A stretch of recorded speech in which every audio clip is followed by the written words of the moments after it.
Shalom Bapak Ibu, sahabat Galilea dan seluruh pendukung channel Galilea Network yang diberkati oleh Tuhan Yesus. Jumpa lagi bersama saya, Pendeta Muhammad Rusimono Arfa, bersama istri yang terkasih. Di hari Sabtu, kita boleh ada sebagaimana berada semua karena anugerah Tuhan. Amin. Nah, sebelum Bapak Ibu semuanya melakukan kegiatan berhubungan dengan weekend, mari kita siapkan diri untuk kita datang di hadirat Tuhan. Kita hendak membaca dan merenungkan firman Tuhan sebagaimana biasanya sebelum kita berkegiatan di hari ini. Mari siapkan dirimu, kita bersaat teduh, kita berdoa. Allah yang Rahman dan Rahim, pencipta langit dan bumi dan dengan segala isinya, Allah yang kami kenal, kami sembah di dalam nama Tuhan Yesus. Kami datang di hadapan-Mu mengucap syukur buat kebaikan Tuhan yang mengantar kami sampai pada saat ini di akhir pekan. Dan terima kasih Tuhan untuk penjagaan, penyertaan dan berkat-Mu, pemeliharaanmu di sepanjang minggu yang sudah kami lewati. Dan secara khusus Engkau yang sudah menjaga, memberkati istirahat tidur kami di sepanjang malam yang telah berlalu. Dan karena itu sebelum kami berkegiatan di hari ini, kami akan baca renungkan firman-Mu. Urapi kami, buka hati pikiran kami. Kiranya Roh Kudus menyingkapkan segala rahasia kebenaran firman-Mu. Sebab itu urapi hamba-Mu yang tidak ada apa-apanya. Di dalam nama Tuhan Yesus, haleluya, amin. Bapak Ibu, kita akan membaca dalam Lukas pasal 9 ayat 10 sampai dengan ayatnya yang ke-17. Istri saya akan membacakan bagi kita semua. Lukas pasal 9 ayat 10 sampai 17. Yesus memberi makan 5.000 orang. Sekembalinya rasul-rasul itu menceritakan kepada Yesus apa yang telah mereka kerjakan.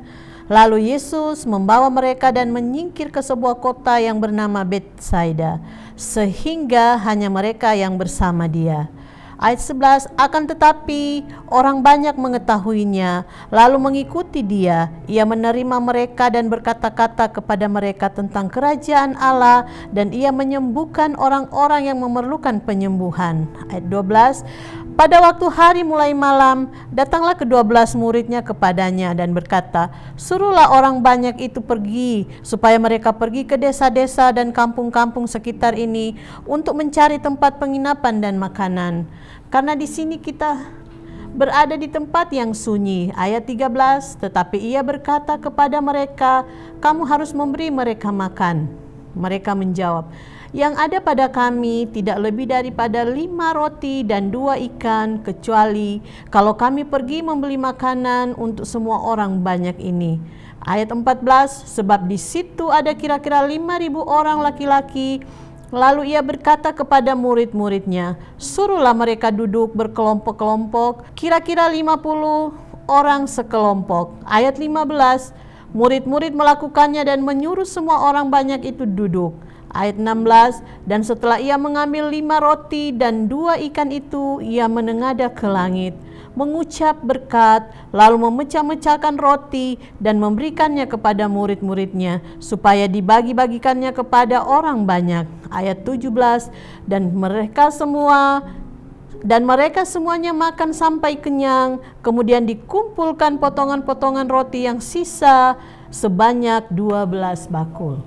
Nah Bapak Ibu, demikian pembacaan di dalam Lukas pasal 9 pada ayat 10 sampai dengan 17. Ini perikopnya adalah Yesus memberi makan 5.000 orang. Dan Bapak Ibu, kisah tentang mujizat 5 roti dan 2 ikan merupakan satu-satunya mujizat yang dicatat dalam 4 Injil. Matius, Markus, Lukas, dan Yohanes menulis kisah ini. Dan ini satu-satunya kisah mujizat yang diceritakan oleh 4 penginjil atau penulis kitab Injil. Nah Bapak Ibu, di ayat 10 menyebutkan lalu Yesus membawa mereka dan menyingkir ke sebuah kota yang bernama Betsaida. sehingga hanya mereka saja bersama dia.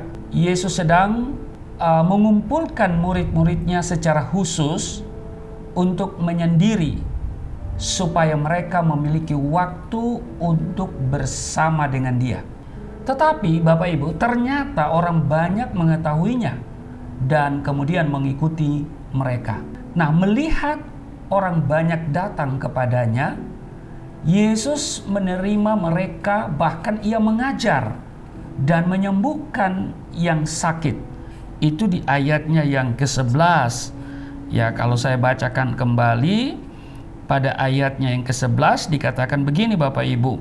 Akan tetapi orang banyak mengetahuinya lalu mengikuti dia. Ia menerima mereka dan berkata-kata kepada mereka tentang kerajaan Allah. Dan Yesus menyembuhkan orang-orang yang memerlukan penyembuhan. Yesus menyembuhkan mereka yang membutuhkan penyembuhan. Jadi ayat ini menegaskan bahwa Yesus tidak pernah menolak siapapun. Sekali lagi, Yesus tidak pernah menolak siapapun yang mau datang kepadanya. Haleluya. Nah, dalam kondisi apapun, Bapak Ibu, jika kita mau mendekatkan diri kepada Tuhan, maka Tuhan pun mendekat kepada kita. Amin. Yesus selalu menerima saudara dan saya. Nah, dalam ayat 12 dikatakan, pada waktu hari mulai malam, datanglah ke-12 muridnya kepadanya dan berkata, suruhlah orang banyak itu pergi, supaya mereka pergi ke desa-desa dan kampung-kampung sekitar ini untuk mencari tempat penginapan dan makanan. Karena di sini kita berada di tempat yang sunyi. Jadi dijelaskan bahwa di ayat 12 mulai terjadi yang namanya masalah. Apa Bapak Ibu? Masalah. Nah, di satu sisi Tuhan Yesus tidak pernah menolak orang banyak yang datang mendekat kepadanya. Tetapi di sisi lain, orang banyak itu perlu diberi makan. Murid-murid mengetahuinya dan mereka datang kepada Tuhan Yesus. Tetapi mereka datang dengan menawarkan solusi kepada Yesus. Sekali lagi, murid-murid itu datang menawarkan solusi, bukan meminta solusi dari Yesus. Murid-murid datang dengan cara pikiran mereka, bahwa orang banyak itu sedang kelaparan, dan solusinya adalah menyuruh mereka pulang saja dan mencari makanan sendiri-sendiri. Namun kalau kita perhatikan di ayat 13, tetapi Yesus berkata kepada mereka, kamu harus memberi mereka makan. Jadi Yesus katakan, kamu harus memberi mereka makan. Cara kita bukan cara Tuhan. Amin. Solusi kita bukan solusi Tuhan. Ketika kita datang mendekat kepada Tuhan, Bapak Ibu, jangan bawa solusi kita kepada Tuhan. Waktu kita datang kepada Tuhan, sekali lagi saya tegaskan, jangan bawa solusi kita, tetapi biarkan Tuhan memberikan pewahyuan yang jelas kepada kita. Biarkan Tuhan yang memberikan solusi. Amin. Terkadang kita berpikir dengan cara pandang kita sendiri, namun tidak menyelesaikan masalah. Tetapi kalau Tuhan yang menyelesaikan masalah, semuanya pasti dan pasti akan mendatangkan damai sejahtera dan kemuliaan. Amin. Nah, jika Tuhan yang menyelesaikan masalah, maka setiap orang akan diteguhkan imannya. Mereka akan semakin mengasihi Tuhan dan menempatkan diri dengan kuat di dalam Tuhan. Sebaliknya, kalau kita datang kepada Tuhan dengan cara kita sendiri, maka kita akan memperoleh yang namanya kekecewaan dan kemudian mulai meragukan kuasa Tuhan. Yesus tidak menyuruh orang banyak itu pergi. Perhatikan itu. Tetapi Yesus menyuruh murid-muridnya untuk memberi makan mereka semuanya. Bapak Ibu, ayat ini memberi pewahyuan kepada kita bahwa kitalah yang disuruh Tuhan untuk memecahkan masalah yang ada di dunia ini. Amin. Namun kebanyakan kita malah bergumul dengan dunia kita sendiri. Oleh sebab itu, Bapak Ibu, sahabat Galilea yang diberkati oleh Tuhan Yesus, mari bergerak dengan caranya Tuhan. Amin. Mari bangun kerohanian kita dengan caranya Tuhan. Sebab orang dunia perlu kita beri makanan rohani. Kita ini sedang memegang bakul kelimpahan secara rohani. Sehingga kita harus pergi kepada orang dunia dan beri mereka makanan rohani. Bapak Ibu, di sekitar kita banyak orang yang sedang merasa lapar. Bukan oleh nilai-nilai jasmani, tetapi lapar secara rohani. Gereja Tuhan harus masuk ke dalam dunia dan mengubah dunia dengan memberi makanan rohani. Kalau kita baca di Matius pasal 5 ayatnya yang ke-6. Berbahagialah orang yang lapar dan haus akan kebenaran, karena mereka akan dipuaskan. Nah, Bapak Ibu, berbahagialah orang yang lapar dan haus akan kebenaran. Amin. Karena mereka akan dipuaskan. Hanya orang yang memiliki rasa lapar akan Tuhan yang akan dipuaskan, Bapak Ibu. Kalau hari-hari ini kita sedang tidak puas dengan kerohanian kita, maka kita harus menyelidiki, masihkah kita lapar akan Tuhan? Kadangkala untuk membuat kita punya rasa lapar secara rohani, Allah sengaja membuat kita mengalami lapar atau kekurangan secara jasmani. Dengan maksud rasa lapar akan Tuhan itu tidak pernah berhenti di dalam kehidupan kita. Sehingga kita mengerti bahwa hanya Tuhanlah yang memberikan kepuasan. Amin. Nah, orang-orang di sekitar kita, Bapak Ibu, memiliki rasa lapar, tetapi mereka tidak tahu harus mencari kemana. Mereka tidak tahu bagaimana cara memuaskan rasa lapar rohani itu. Oleh sebab itu, mari Bapak Ibu kita semuanya, mari kita beritahu dan kita beri mereka makanan rohani.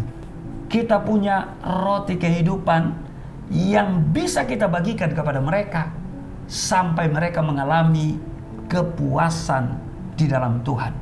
Nah, karena itu Bapak Ibu, langkah praktis untuk mengalami mujizat Tuhan, mari kita lihat yang pertama. Kalau kita belajar dari apa yang kita baca tadi, datang kepada Tuhan dan mengakui masalah yang ada. Amen. Itu yang pertama.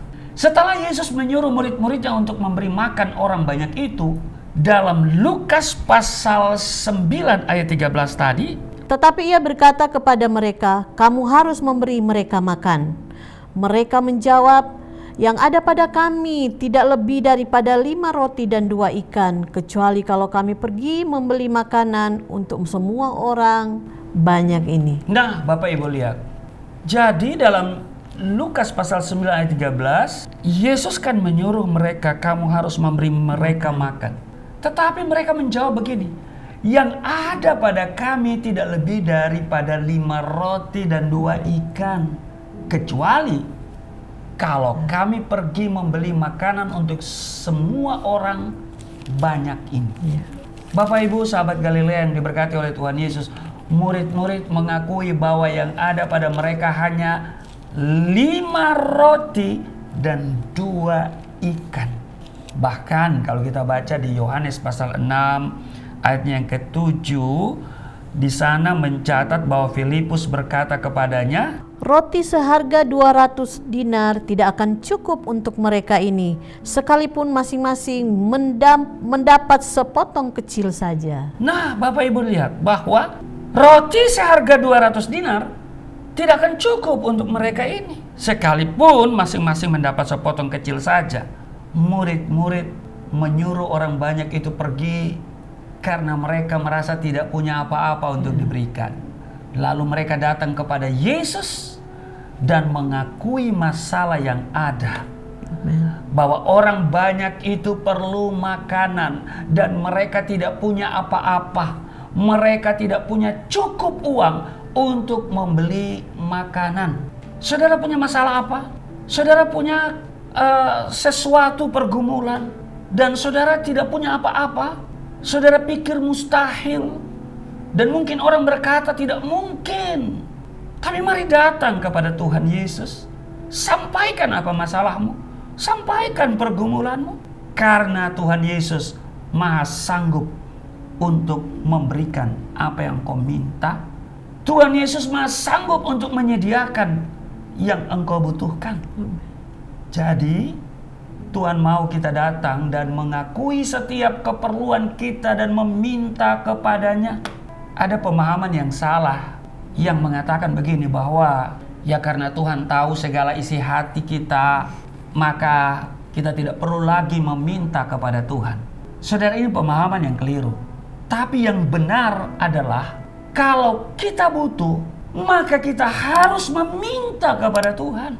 Jangan berpura-pura dan kemudian membatasi diri kepada Tuhan. Kalau kita perlu pertolongannya, kita harus datang dan mengakuinya kepada Tuhan. Kadang-kadang kita menahan diri dan kemudian malu mengaku kepada Tuhan, sehingga kita tidak dipuaskan. Mari datang kepada Tuhan, Bapak Ibu, khususnya dalam persekutuan di dalam ibadah. Sebab ibadah adalah tempat yang terbaik untuk kita membuka diri dan melampiaskan segala keperluan kita kepada Tuhan. Percayalah, setiap detik kita minta, setiap detik juga Tuhan bisa beri kepada kita. Amin. Amin.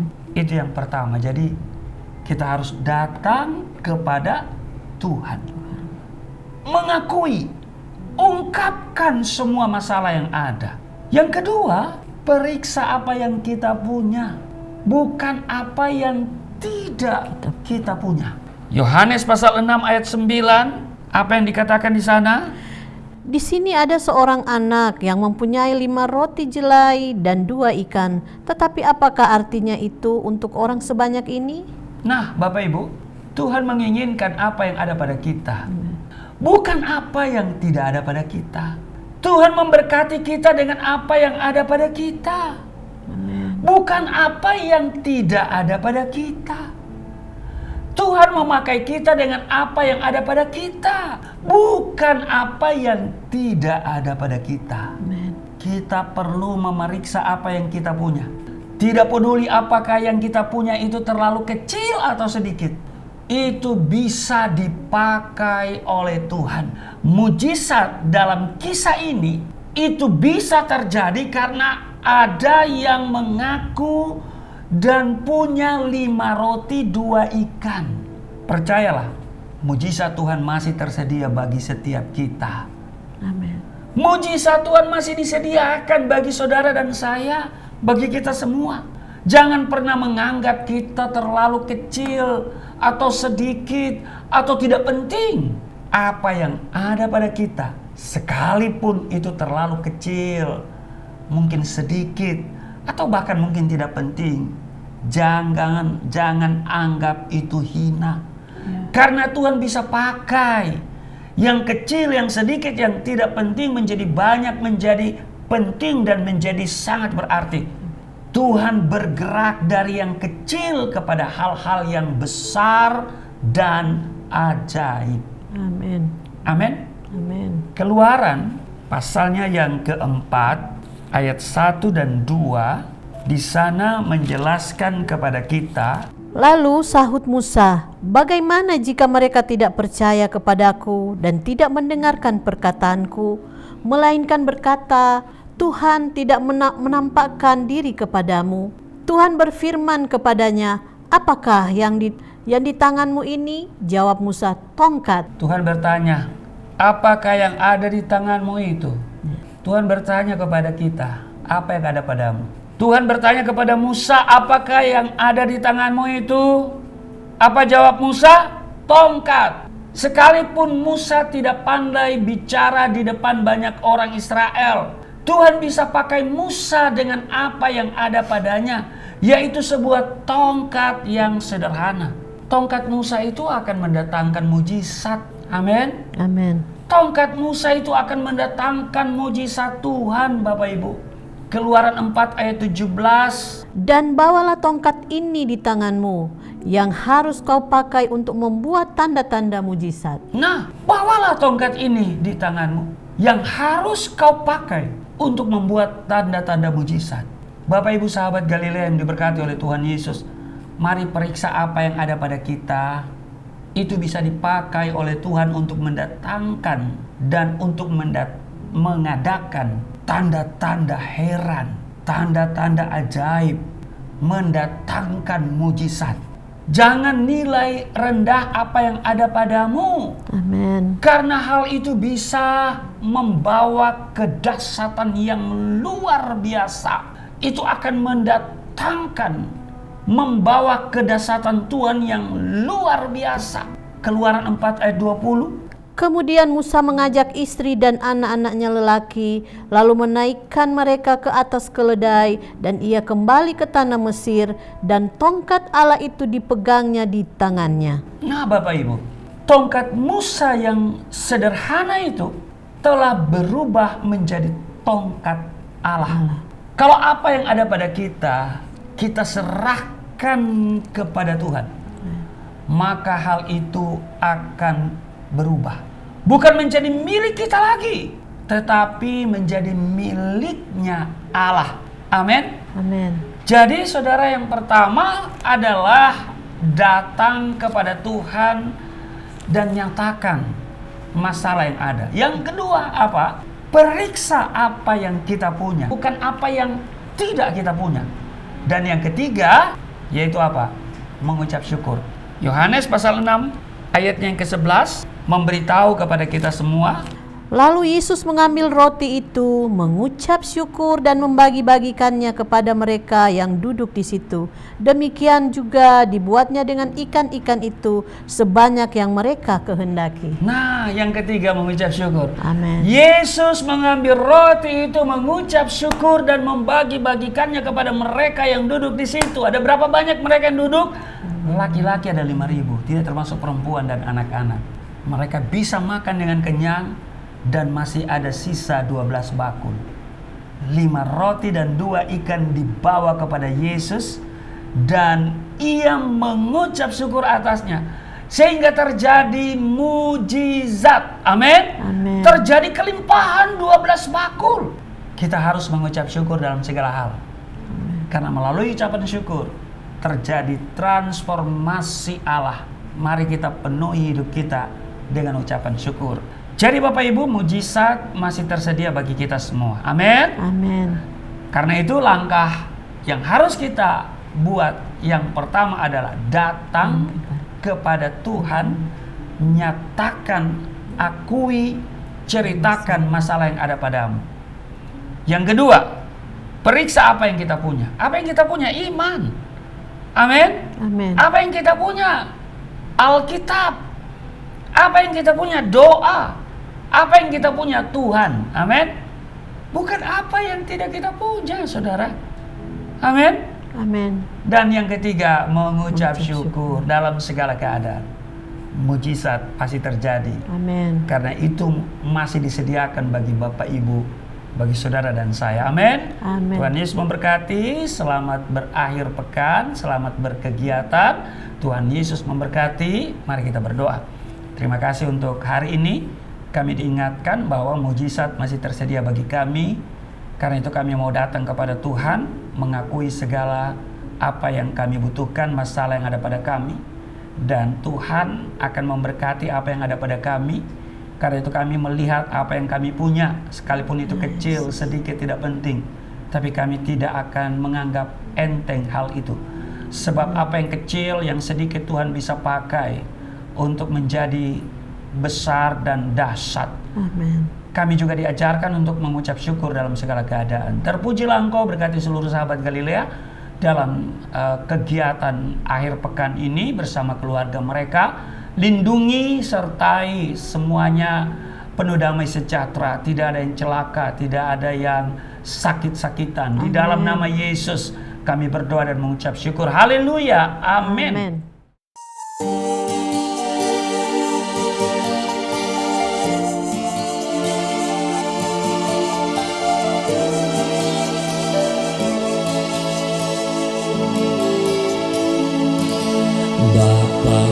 Bapamu yang di surga, dimuliakanlah namamu. Datanglah kerajaan, jadilah kehendak-Mu di bumi seperti di surga.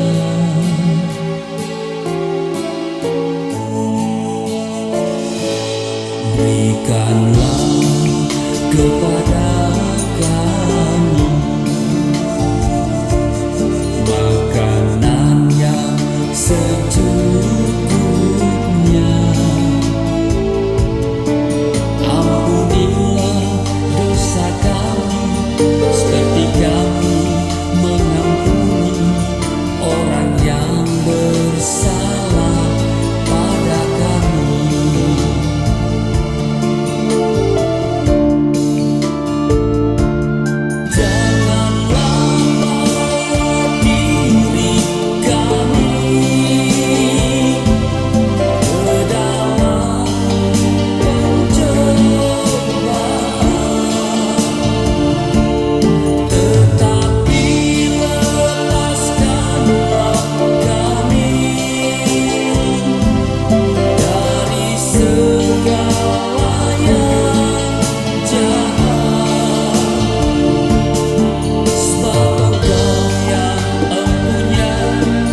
Kerajaan